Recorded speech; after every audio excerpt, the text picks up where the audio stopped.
Hello my loves, thank you for joining me on another video. My name is Ennie and I post solved, unsolved and missing persons cases here on my channel. If you enjoy this type of content, you're welcome. Please consider subscribing to my channel. For today's case, we are back to Lagos, Nigeria, a very beautiful city full of opportunities. But we are not here to talk about how gorgeous the city is. Our case today is a case where a beautiful and successful businesswoman's life was cut short by a man who was supposed to love and protect her. This is the case of Lizzy Njideka Nzewe.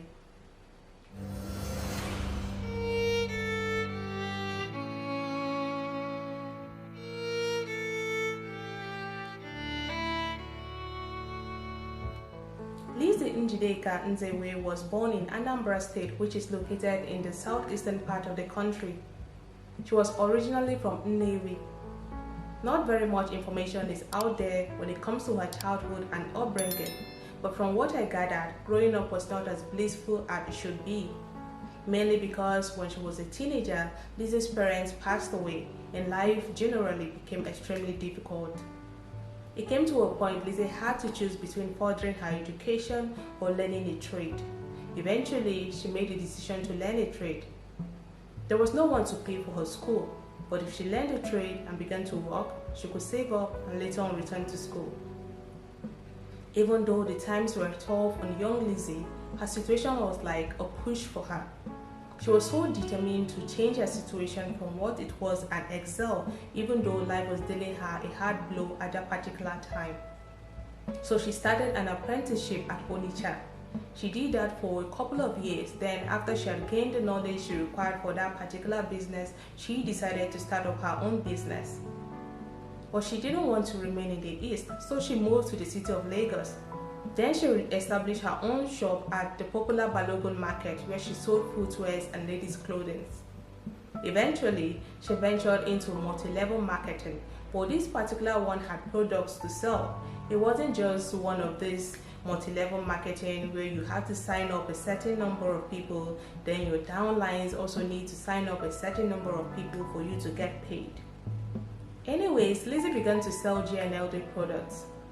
If you're a Nigerian or you stayed in Nigeria, you must have seen or heard of GNLD and their products. Selling these products was how Lizzy launched herself into the network marketing business. At some point, she did try different networking and multi-level marketing platforms. You know how these platforms pop up from time to time, year in, year out. But ultimately, Lizzy decided to settle at Edmark International. I'm not sure how Edmark International operates, but I believe they have physical products to sell because I have seen some of their products. Lizzy began to rise up the ranks at Edmark and she was earning big. At a point, she earned about 37 million naira. I think it was like a prize, or should I say a bonus, from Edmark for her effort in selling their products. Finally, the stars were aligning for her. Lizzy was successful at what she did and she began to invest her earnings. At the same time, she was carrying her family along. She wasn't the type to just make it in life and forget those who were struggling with her. Her family were said to have benefited generously and they were grateful for it. She took good care of them and they had only nice things to say about her. She was relatable and very easygoing. However, as all these good things were happening for Lizzy, she was out there kicking it, selling products, making money, paying bills, and trying her very best to provide for her family. Something was lacking. Her home front was beginning to suffer. Lizzy's love life was no longer the happiest, and as time went on, the situation worsened.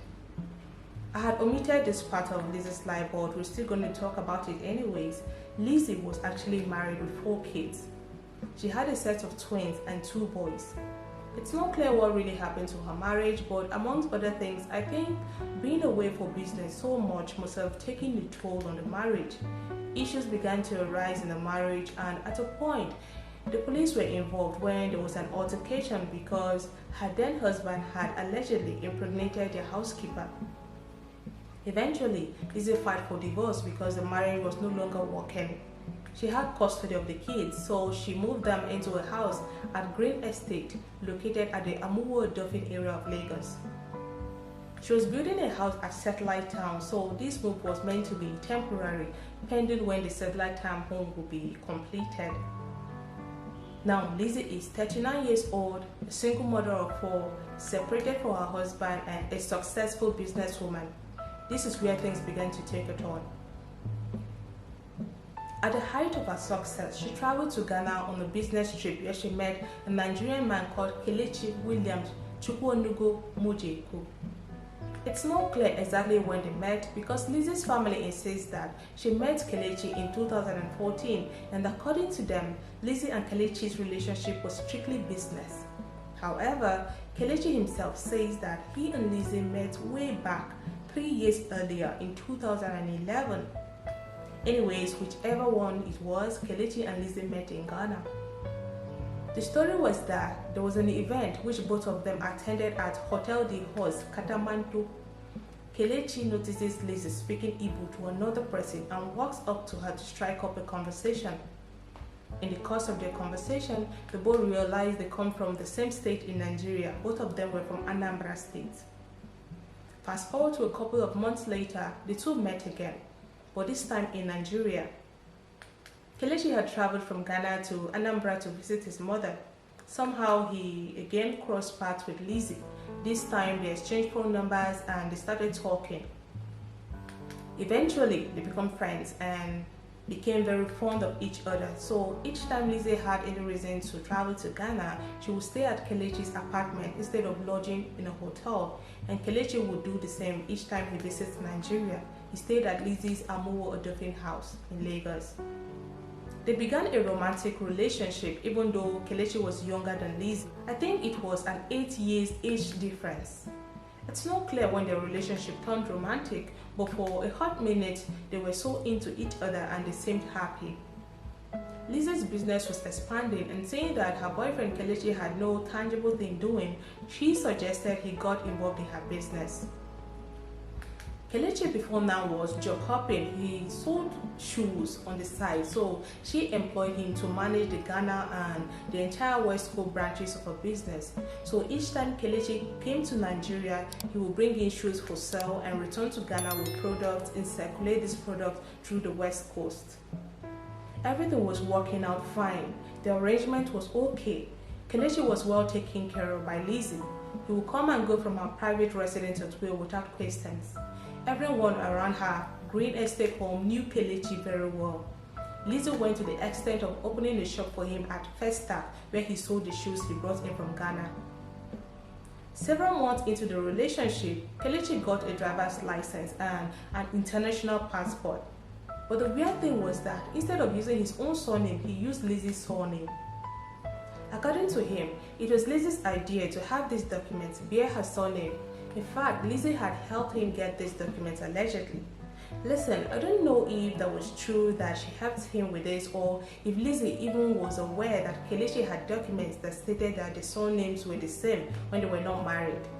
On the flip side, maybe, just maybe, it was to make it seem like they were married because they traveled all over the place together as a couple. The relationship between these two didn't stay all loving for long, as cracks began to appear soon enough. Kelechi asked Lizzy to marry him, but she turned him down, citing the 8 years age difference. After she turned down his proposal, everything started going downhill from there. They began to have serious issues, as Kelechi refused to believe her rejection had anything to do with their age difference. Lizzy wasn't worried about what people would say when she was flaunting him and showing him off as her boyfriend, so that wasn't the issue at all. What he concluded was that she must have been seeing someone else, so he began to act out his frustrations and began to kind of disrespect Lizzy openly. On one occasion, as Lizzy visited him in Ghana, he got a call from a lady.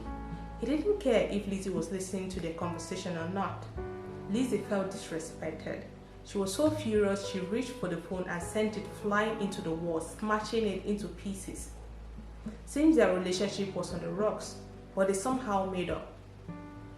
Fast forward to July of 2014, by this time Lizzy's house in Satellite Town was almost completed, so she invited Kelechi over from Ghana to help her move and transition into her new home.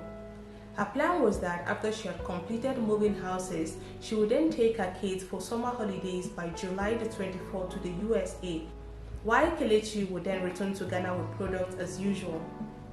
So before Kelechi honored this invitation, he went to his church in Ghana for a special prayer. He told them at the church that he was going on a business trip and needed blessings so that the business would turn out successfully, so they prayed for him. Kelechi arrived in Nigeria on the 16th of July, and as usual, he's staying at Lizzy's house. He's all up in Lizzy's affairs, very involved in all the travel arrangements for Lizzy and the kids. He went to the bank together with Lizzy to withdraw an unspecified amount of money to prepare for the trip. But before the trip would happen, things would take a different turn.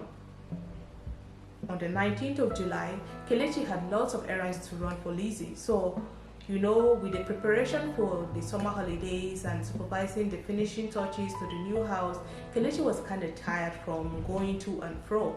So by the time he returned home, he was worn out. But Lizzy, who hadn't been to the almost finished house that day, insisted she wants to go and see things for herself. She needed to see the progress of work. Remember, she needed to move in ASAP. She told her Kelechi she will be back home by 6 p.m. 6 p.m. rolls by and Lizzy was not yet back. Kelechi at this point begins to worry, so he goes out the house and walks towards the gatehouse to ask John, the gateman, if Lizzy had told him she had any appointment after leaving the new home. He sees John bringing in a generator set that had been dropped off by the workers. He tells him that the workers said Lizzy asked them to drop off the generator set at her house because she wasn't coming home yet. Now it's beginning to get dark and Lizzy still wasn't home, so Kelechi begins to call her phone frantically. He is worried and angry at the same time. She wasn't picking up, so he didn't know what to think. They had not discussed her going anywhere other than the new house, talk more of staying out late. 8 p.m. passes, now it's 10 p.m. Lizzy still isn't back home and still isn't picking up her calls. Then by midnight, she drives in and angry Kelechi is wide awake waiting for her in the bedroom. Kelechi questions her movement, asking her where she had been and why she wasn't picking up his calls. She said she had turned her ringer off and didn't hear the phone ring.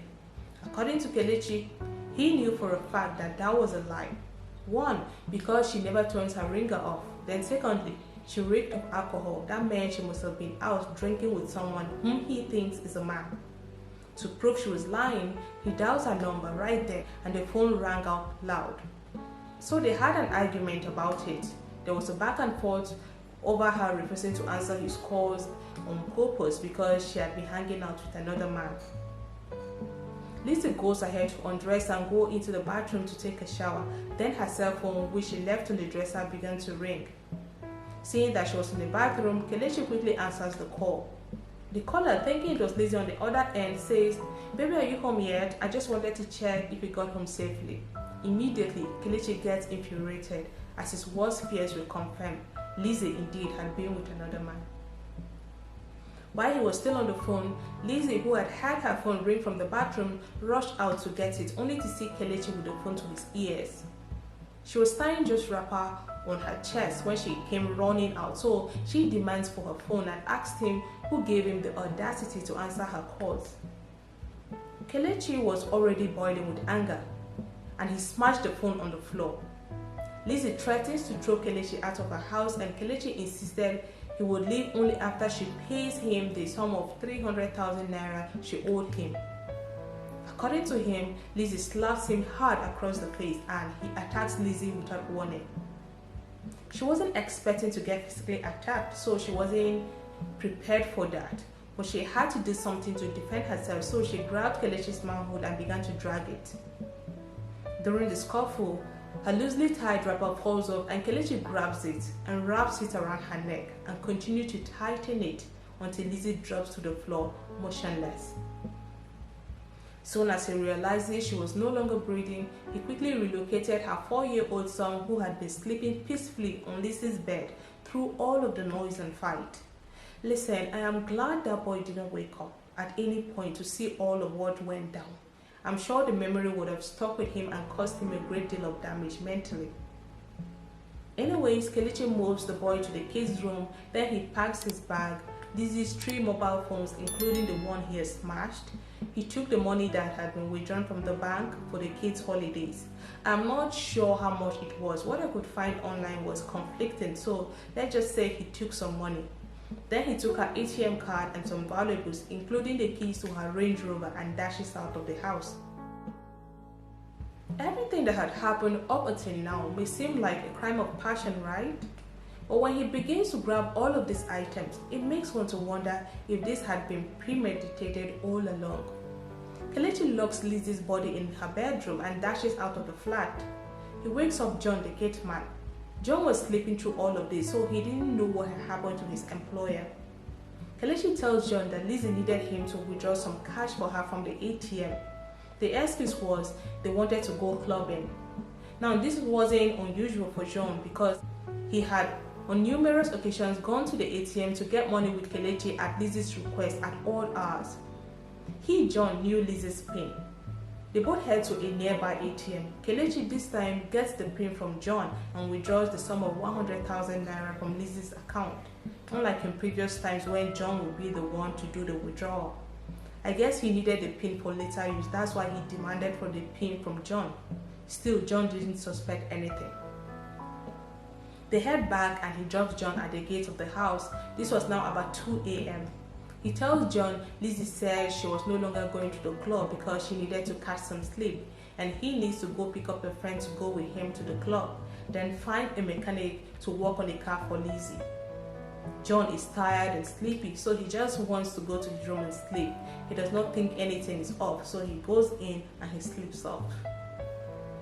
Kelechi drives himself to a hotel and gets a room for the rest of the night. By daybreak, he takes Lizzy's Range Rover for car service and then he drives it to the border between Nigeria and Ghana and finds himself a driver who then drove them to Ghana. But before then, he made yet another withdrawal from Lizzy's bank account with her ATM card. He passed through Seme to Benin Republic, to Togo, then to Ghana. Crossing all the checkpoints heading into Ghana with Lizzy's car was easy breezy for him.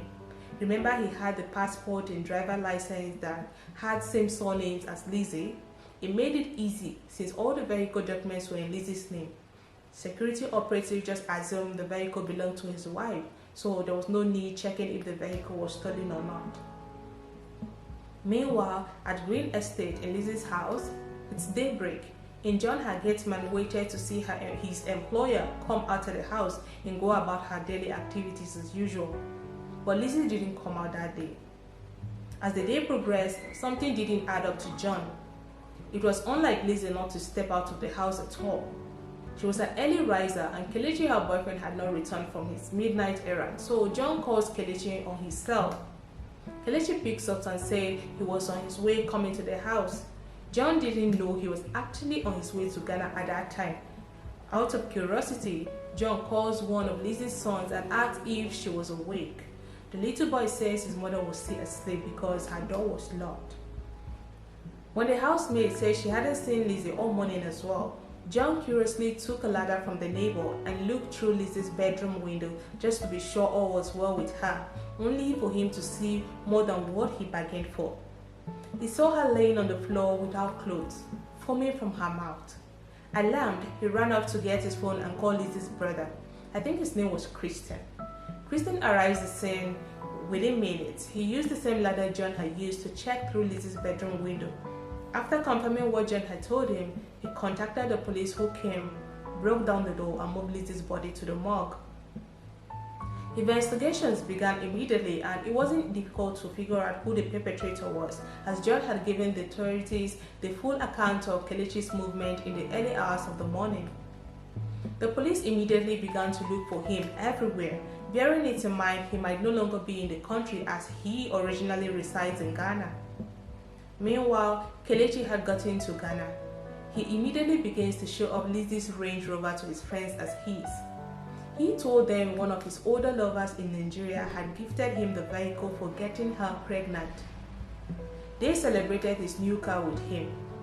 He bought them drinks and they made merry. From there, he goes to his church the same church where he had initially gone to ask for prayers for a successful business, to tell them that the Range Rover was the evidence of the successful business they prayed for. He even held a Thanksgiving service in that church, made an unspecified donation to the church, and dedicated the stolen car as well. The police in Nigeria were hot on his heels at this point. It didn't take long for them to find out he was now in Ghana. They began to monitor his movement. It wasn't like he was even discreet. He was showing off everywhere he went. Lizzy's phones were still with him and they were all switched on. Kelechi was trying to monitor her social media, at least to know the extent of what the police knew. The Nigerian police had to involve Interpol. Now the Interpol is involved, they were closing in on him quite fast. People who knew him were being questioned, and it didn't take long for word to get to him that the Interpol were hunting him. Lizzy's relatives by this time were aware Kelechi was still in possession of her phone, so they were sending threats to him, telling him they knew he was in Ghana and he was reading all of the text messages they were sending. Spooked, Kelechi left Ghana and headed for Côte d'Ivoire. What he didn't know at the time was that the police were tracking Lizzy's car via the car tracker that had been installed, so they were monitoring how he was moving. Soon as he arrived at Abidjan, there was a team of Nigerian police and Interpol waiting for him. That was how Kelechi was arrested and extradited to Nigeria to face the music. The interval between when he committed the crime and when he was arrested was just a period of 7 days. This for me was one of the few times when the Nigerian police were able to carry out their duties swiftly, with the help of Interpol, of course.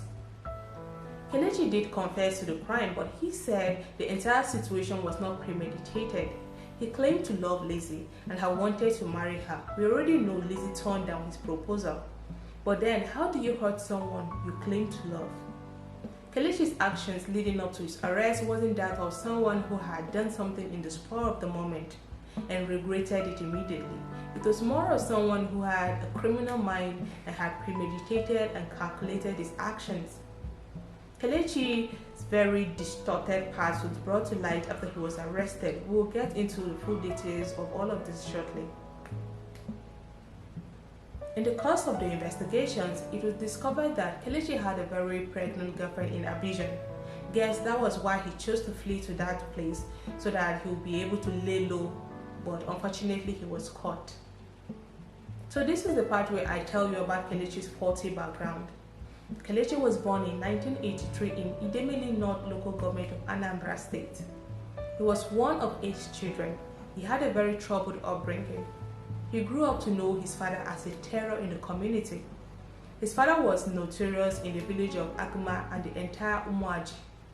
Nobody liked him or wanted to have anything to do with him or his family. As such, Kelechi and his siblings grew up stigmatized, paying for the sins of their father. It was said that his father was so diabolic that he was known to drink the vital fluids from chicken and he would eat them when they were alive. You know what I mean? When he passed away to the beyond, the entire community celebrated. They were happy he was gone. Good riddance. Kelechi had an elder brother who lost his life during an armed robbery operation. While some say he was only found in the company of armed robbers, that he wasn't one. Well, how are you not an armed robber when you go out to rob armed? Make it make sense, please.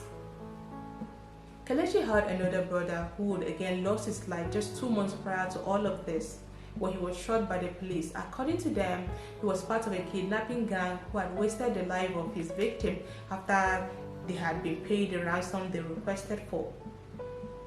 He had 2 other sisters who both passed away during childbirth. It's like this family was doomed from the father to the children. I also came across another report which said that Kelechi's older brother had passed away because of a spear a native doctor put on him and not through armed robbery or kidnapping, and his 5 sisters are still alive. Well, whichever version is true, that family still has some level of darkness following them. Kelechi dropped out of high school at a ladies' secondary school in Nkwo to learn a trade. He began apprenticeship on the sale of electronic appliances at Nnewi. After about 5 years, he opened a small shop and operated it for a couple of months. When, like his brothers, he found himself in hot water. According to him, he was roped into a crime he didn't commit. I'm not sure what this crime was, but his mother and only surviving sister, scared of losing him like his older ones before him, raised money for him to flee the country. That was how he traveled to South Africa in 2005 and began to live illegally after his visa expired. While in South Africa, Kelechi became a wanted man in connection with a homicide. His neighbor had been found deceased and he was a prime suspect. He hid from the authorities for a while until he was able to escape South Africa back to Nigeria before the police got to him. After a short stay in Nigeria, he moved to Abidjan in Côte d'Ivoire, where he was again wanted for questioning in regards to an undisclosed crime. That was when he fled to Ghana, where he started a small business of selling fairly used clothes. It was in Ghana Lizzy unfortunately met him while on one of her business trips. Since 2014, nothing has been made public about this case. We know that Ennie Williams was arraigned in court in 2016, but that's all. All efforts to dig up reports on court appearances and sentencing was not fruitful. I can't say what had become of Kelechi. All we know is that he was arrested, he made a public confession, and that was that.